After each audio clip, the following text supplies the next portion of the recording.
इस वक्त हमारे साथ जो है वो जर्मनी से हमारे एक नॉन अहमदी दोस्त हैं अली साहब। बड़ा अच्छा इनके साथ हमारे प्रोग्राम के अलावा ऑफलाइन भी जब इनसे रब्ता हुआ, जानना चाहते हैं, मालूमात हासिल करना चाहते हैं, बड़े अच्छे शरीफ आदमी हैं माशाल्लाह। तो अली साहब से बात करेंगे, जर्मनी से हमारे साथ टेलीफोन लाइन पर हैं अली साहब। अस्सलाम वालेकुम अली साहब। वालेकुम सलाम। जी जनाब।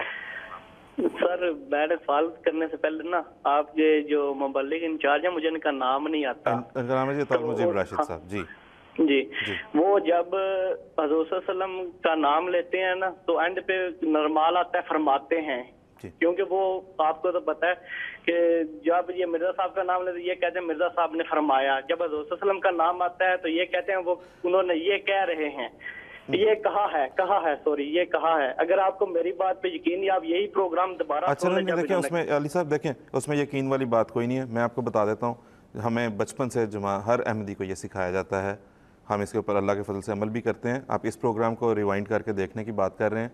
मैं आपको बड़े दावे के साथ कह सकता हूँ कि MTA के ऊपर चलने वाले जितने प्रोग्राम्स हैं, हदीस का दर्स चलता है, सीरत नबी सल्लल्लाहु अलैहि वसल्लम का दर्स चलता है, रसूल करीम सल्लल्लाहु अलैहि वसल्लम के असहाब का तज़किरा होता है MTA के ऊपर। आप उनमें से कोई प्रोग्राम में दावे के साथ कहता हूँ, आप उसको उठा के देखें, आपको ज़रूर मिलेगा कि हम पूरी कोशिश एहतमाम के साथ रसूल करीम सल्लल्लाहु अलैहि वसल्लम के साथ के नाम के साथ जब हम उनकी बात करने का कुछ कहते हैं तो हम फरमाया कहते हैं। कहीं अगर इत्तफाकन मुंह से निकल जाए तो बिल्कुल उससे मुराद ये ना ली जाए कि उसमें कोई बेअदबी है। और रह गई बात यह कि मिर्ज़ा साहब के लिए हम फरमाया के लफ्ज़ इस्तेमाल करते हैं, बिल्कुल इस्तेमाल करते हैं, लेकिन हरगिज़ इस चीज़ की वजाहत हम यहाँ पे करना चाहते हैं कि रसूल करीम सल्लल्लाहु अलैहि वसल्लम के नाम के साथ हम बड़े फ़ख्र, बड़े एहतमाम के साथ फरमाया का लफ्ज़ इस्तेमाल करते हैं। उर्दू में हो, अंग्रेज़ी में हो, जिस ज़ुबान में भी हो, जो सबसे ज़्यादा इज़्ज़त ज़ाहिर करने वाला लफ्ज़ है रसूल करीम सल्लल्लाहु अलैहि वसल्लम के एक भी हर्फ़ के लिए जो आपके मुँह से निकला, हम वो इस्तेमाल करने की तौफ़ीक पाते हैं अल्लाह ताला के ख़ास फजल से। एक बात तो ये वजाहत यहाँ पे इसकी ज़रूरी थी, ये कर दी। आप फरमाइए, क्या पूछिएगा क्या अली साहब? और मेरा जो सवाल दो है, मगर मैं आपसे सिर्फ एक ही सवाल पूछूंगा, अगले प्रोग्राम में दोबारा पूछना। मेरा ख्याल है आपका ये वाइड प्रोग्राम चलेगा। बिल्कुल, ये बड़ा सेंसिबल डिसीजन। जी बिल्कुल, फरमाइए जी। और मेरा जो पहला सवाल है ना, वो ये है कि हुज़ूर सल्लल्लाहु अलैहि वसल्लम की हदीस है बुखारी में कि मुसलमान एक दीवार की तरह हैं।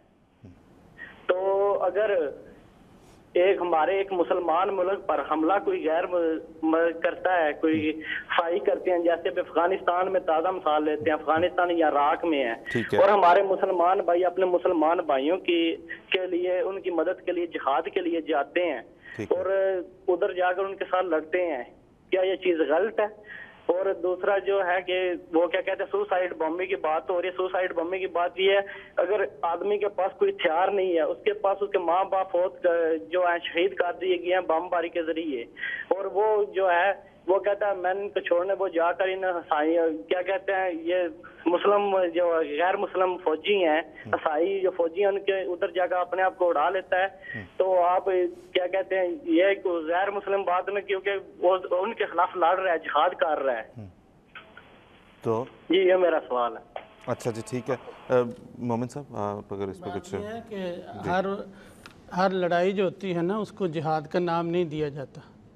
अपनी सरहदों की हिफाजत जो है हर मुल्क का और उनके शहरियों का और हुकूमत का हक़ है, लेकिन उसका ये मतलब नहीं कि कोई भी अपनी मुल्क की हिफाजत करे और उसका नाम जिहाद दे दिया जाए।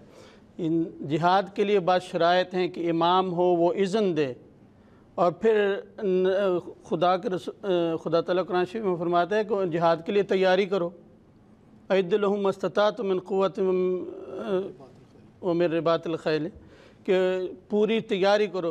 तैयारी का ये हाल है कि दूसरों से जिनको मारना चाहते हैं आप लोग, उनसे आप हथियार मांग के या स्मगल करवा के आप लड़ते हैं और या सुसाइड करते हैं और उसको जिहाद का नाम देते हैं।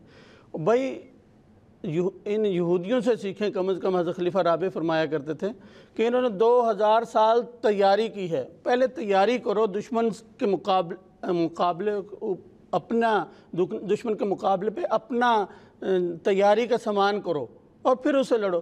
जिस दुश्मन से तुम मांग के असलहा जंग करते हो, उसको तुम कैसे शिकस्त दे सकते हो और उसको तुम कैसे जिहाद का नाम दे सकते हो? जिहाद हर जंग का नाम नहीं होता, ये सियासी जंगें होती हैं, सरहदों की हिफाजत की जंगें होती हैं, और इनके लिए جہاد کا نام استعمال کرنا غلط ہے، ورنہ اللہ تعالیٰ نے جہاد کے بارے میں تو فرمایا ہے کہ ہم جہاد کرنے والوں کو لازمی طور پہ ان کی مدد کریں گے اور فتح ان کو نصیب کریں گے، ورنہ لیکن یہ کیا بات ہے کہ آپ ہر جنگ کو جہاد کہہ دیتے ہیں اور آخر پہ ہر بار پسپا ہوتے ہیں؟ تو یہ ثابت ہوا کہ یہ نام آپ غلط جگہ استعمال کر رہے ہیں، ورنہ اللہ تعالیٰ لازمی طور پہ آپ کی مدد کرتا۔ اور دوسری بات یہ ہے کہ جو مجھے پہلے کہنی چاہیے تھی کہ یہ جو مغربی طاقتیں اسلام یا اسلامی ریاستوں کے خلاف جو کام کر رہی ہیں، ہم قطعاً اس کی تائید نہیں کرتے، ہم اس کو کنڈیم کرتے ہیں۔ آپ حضرت خلیفۃ المسیح الرابع ہمارے چوتھے جو خلیفہ تھے پہلے، ان کے اور موجودہ حضور کے بھی خطبات پڑھ لیں۔ گلف کرائسس کے اوپر حضرت خلیفہ رابع کے خطبات چھپے ہوئے ہیں، وہ پڑھ لیں۔ کتنا آپ نے جب بغداد پہ انہوں نے حملہ کیا تھا صدام کے زمانے میں، اس وقت کتنے مسلمانوں کے حق میں آپ نے خطبے دیے اور مغرب کے خلاف، اسرائیل کے خلاف آپ نے خطبے دیے اور اس میں بتایا کہ مسلمانوں کو یہ سیاسی جنگیں جیتنے کے لیے کیا کرنا چاہیے۔ جی ٹھیک ہے، اس سے آپ کو پتہ لگ جائے گا کہ ہم ان کی جو زیادتیاں ہیں اسلام اور اسلامی ریاستوں کے خلاف، ہم ان کے کتنے خلاف ہیں۔ لیکن ہم اسی وقت یہ بھی کہتے ہیں کہ تحور اور چیز ہے اور عقل اور دانائی اور حکمت کے ساتھ دشمن کا مقابلہ اور چیز ہے، اور تیسری بات یہ کہ ہر لڑائی کو جہاد کا نام نہیں دینا چاہیے۔ جی بالکل ٹھیک ہے من صاحب، بہت بہت شکریہ۔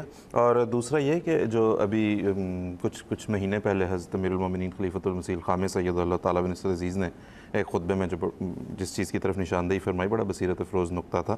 حضور نے فرمایا کہ سب سے بنیادی چیز دیکھنے والی ایسی لڑائی میں یہ ہوگی، کیونکہ جہاد میں تو اللہ تعالیٰ کی تائید اور نصرت کا وعدہ ہے، تو سال ہر سال سے جو لڑائیاں لڑتے چلے جا رہے ہیں اور اس میں بجز ہزیمت کے کچھ نتیجہ نہیں نکل رہا، اس کو جہاد کا نام کیسے دیا جا سکتا ہے؟ تو یہ اگر ہمارے ویورز چاہیں تو حضور کا یہ خطبہ ہم ویسے بھی بتاتے ہیں، آج بھی خاص طور پہ اس چیز کا ذکر کرنا چاہیں گے کہ ہماری ویب سائٹ کے اوپر جہاں ہمارا لٹریچر موجود ہے، حضرت اقدس مرزا غلام احمد صاحب قادیانی علیہ السلام کی تحریرات اور تصنیفات موجود ہیں، وہاں پہ حضرت امیر المومنین امام جماعت احمدیہ عالمگیر کے جو خطبات ہیں وہ بھی آرکائیوڈ ہیں وہاں پہ۔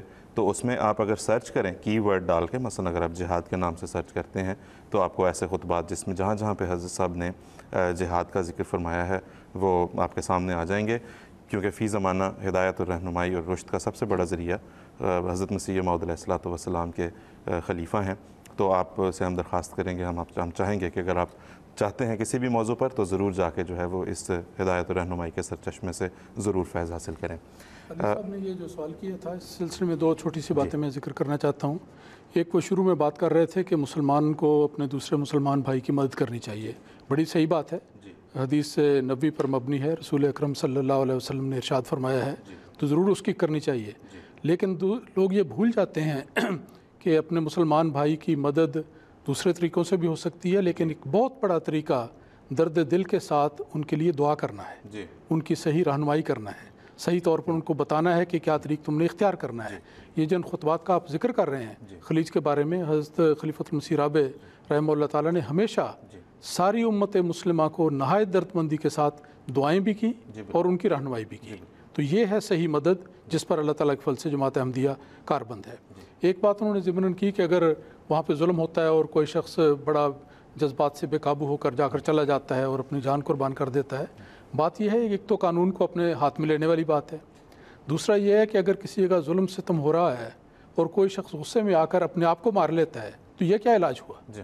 وہ برائی تو اسی طرح جاری رہے گی اور یہ شخص اپنی جان لے لے گا، یعنی خود ارتکاب اس فعل کا کرے گا جو جائز ہی نہیں، خودکشی کرنا حرام ہے، تو وہ کام جو کر لے گا اس کو ہم کیسے جواز قرار دے سکتے ہیں اور کیسے یہ عقل کا ایک فیصلہ قرار دیا جا سکتا ہے؟ بالکل ٹھیک، بہت بہت شکریہ جی، جزاک اللہ۔ متنبی کا شعر ہے، میں یہ بتانے کے لیے کہ تحور یعنی غصے میں آ کے دشمن کے ساتھ ٹکر لے لینا، یہ کوئی عقل نہیں ہے۔ جی، حکمت اور دانائی اور منصوبہ بندی اور تیاری بہت ضروری ہے دشمن کا مقابلہ کرنے کے لیے۔ ایک عربی شاعر کہتا ہے الرأی قبل شجاعت الشجعان هو اول وهو المحل الثانی، کہ عقل اور دانائی جو ہے وہ بہادروں کی بہادری سے بڑھ کر ہے، دانائی اور حکمت پہلے کرو پھر بہادری دکھاؤ، یہ نہیں کہ جا کے دیوار میں جا کے سر مار دو اور کہو کہ میں نے یہ کرنا ہی کرنا ہے، یہ کوئی دانائی نہیں ہے، یہ کوئی بہادری نہیں ہے۔